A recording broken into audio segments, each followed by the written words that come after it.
Hello all, welcome to the day 69 of the daily case study series for CBSE grade 12. The question goes like this. A school is organizing a debate competition with participants as speakers. The speaker set is given as S1, S2, S3, S4 and these are judged by judges J. The elements of J are J1, J2, J3. Each speaker can be assigned one judge. Let R be a relation from set S to J defined as R equal to a set of ordered pairs x, y such that speaker X is judged by judge Y. X belongs to S and Y belongs to J.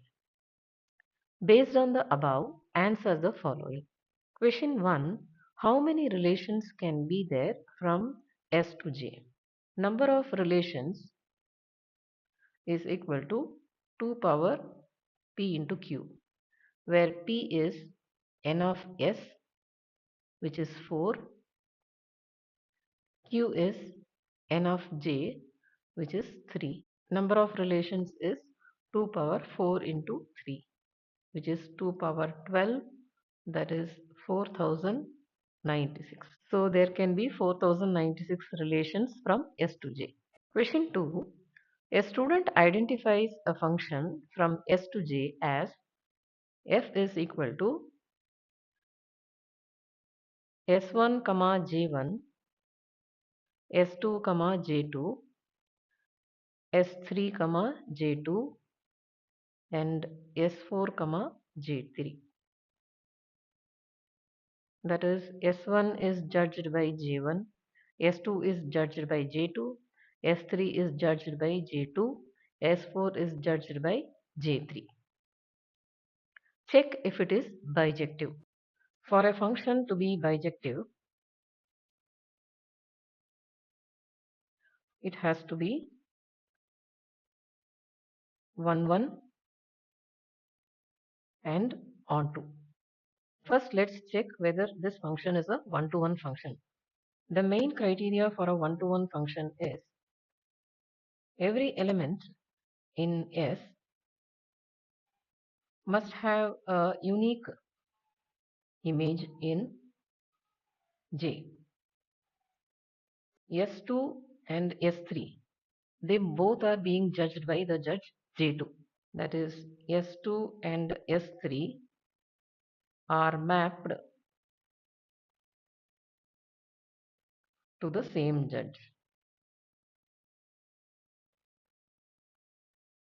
which means S2 and S3 does not have a unique image. Therefore, F is not one-to-one, which implies that F is not bijective. Question 3, part A. How many one-to-one functions can be there from set S to J? Let's assume the set S, S1, S2, S3, S4 and the set J with elements J1, J2, J3. With a mapping, say S1 is being judged by J1, S2 is being judged by J2, S3 is being judged by J3. S4 is left unmapped. This is not the case for a one-to-one. One-to-one is possible only if n of S is less than n of J. That's when we will not have any element in S left unmapped. But here n of S is greater than n of J. Since n of S is greater than n of J, number of one-to-one functions is equal to 0. Subdivision B of question 3. Another student considers a relation R1 is equal to in set S. Write minimum ordered pairs to be included in R1 so that R1 is reflexive but not symmetric. Let's take down the R1 given. R1 is equal to S1, S2, S2, S4. By definition, R1 is a relation from S to S. And we know that S has the elements S1, S2, S3, S4.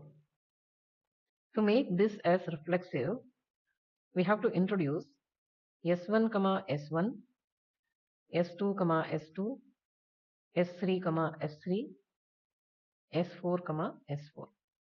Then the R1 will become reflexive. Also, we have to ensure that it does not become symmetric. That is what the question says. R1 is reflexive but not symmetric.